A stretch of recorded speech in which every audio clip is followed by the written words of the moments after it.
नमस्कार, good morning. Speak up for the constitution. संविधान के समर्थन में जोर से बोलो। इसी कड़ी में हम संविधान के भाग 4 राज्य की नीति के निर्देशक तत्व के विभिन्न अनुच्छेदों पर बात कर रहे हैं। कल हमने आपसे अनुच्छेद 39 का के संबंध में बात किया था।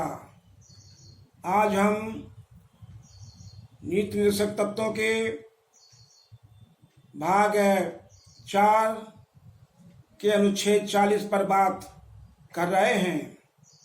साथियों, जैसा कि हमने बताया आपको कि भारत का संविधान एक जादू का पिटारा है। भारत का संविधान एक खाका है, एक मानचित्र है, एक मैप है। जिस तरह से कहीं किसी भवन का निर्माण करना होता है, किसी महल किले का निर्माण करना होता है, किसी दफ्तर किसी बड़े भवन का या किसी और सिविल इंजीनियरिंग का कार्य करना होता है, तो एक मैप बना दिया जाता है, एक खाका बना दिया जाता है। वह खाका राजमिस्त्री को सौंप दिया जाता है और राजमिस्त्री, होशियार राजमिस्त्री, अनुभवी राजमिस्त्री उसी के अनुरूप उस भवन का, उस इमारत का, उस नहर का, उस किसी और ज़रूरत की सिविल इंजीनियरिंग का कार्य करता है। उसकी देख रेख करने वाले कुछ लोग लगाए जाते हैं। इसी तरह से संविधान निर्माताओं ने भारत के लिए, भारत के लोगों के लिए एक संविधान दे दिया है और उसी संविधान की देख रेख के लिए कुछ संवैधानिक संस्थाओं को लगा दिया है और ये निर्माण के लिए, इसके विकास उत्थान के लिए राज्य को जिम्मेदारी सौंपी है।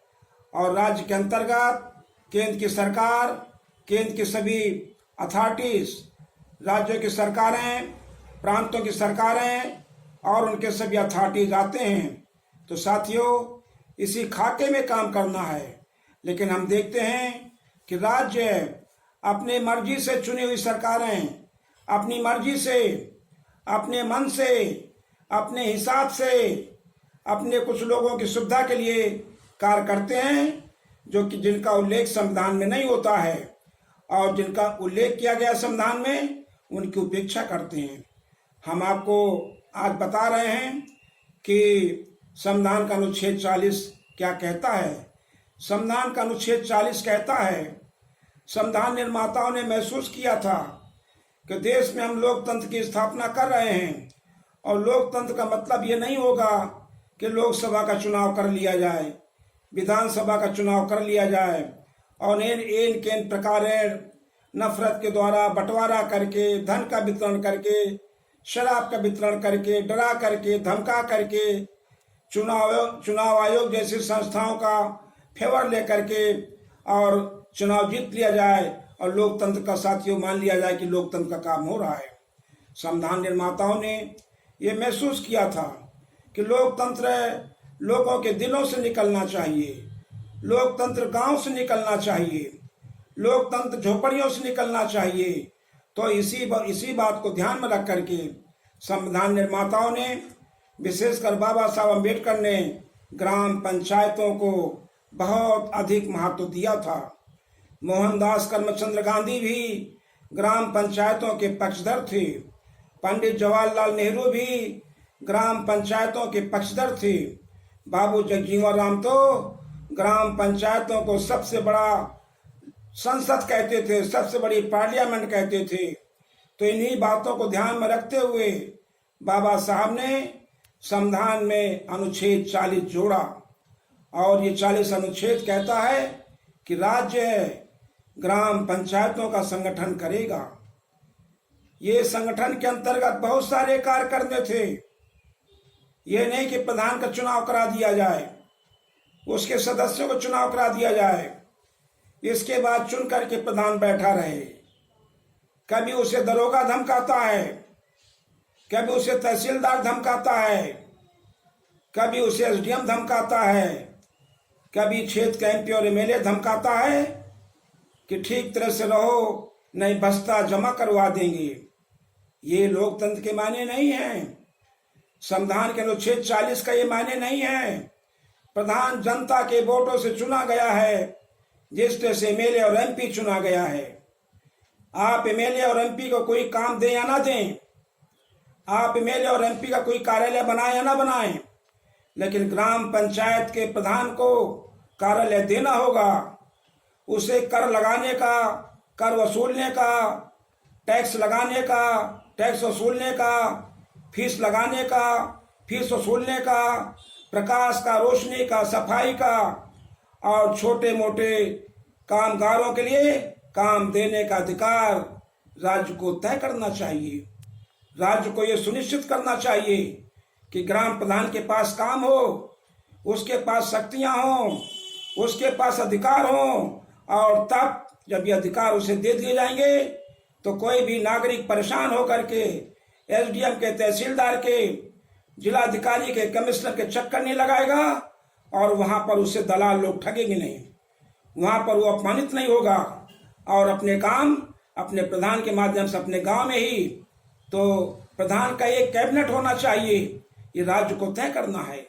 और साथियों, ये नहीं किया गया है, तभी ग्राम पंचायतों का चुनाव तो होता है, लेकिन उनके पास कोई अधिकार नहीं होने से ग्राम पंचायत सिर्फ एमएलए और एमपी के पीछे चक्कर लगाता घूमता है, अधिकारियों के पीछे चक्कर लगाता घूमता है, सारा दिन ब्लॉक में बैठा रहता है, सारा दिन गुटबाजी करता है और हमारा समाज बटा हुआ है।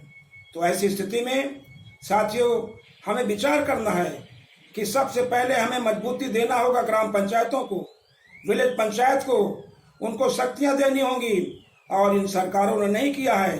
हाँ, राजीव गांधी जी ने ग्राम पंचायतों को कुछ अधिकार दिए थे, राजीव गांधी ने कुछ उन्हें काम दिया, जैसे मनरेगा का काम, ग्राम में कुछ विकास का काम मनरेगा के माध्यम से प्रधान को कराने के लिए एक अवसर मिला है। इतने वर्ष से बात नहीं बनेगी, बहुत सारी काम हैं जो प्रधान को दिया जा सकता है। एसडीएम के, तहसीलदार के आधे काम प्रधानों को दिए जा सकते हैं। ऐसी स्थिति में हमें क्या करना होगा?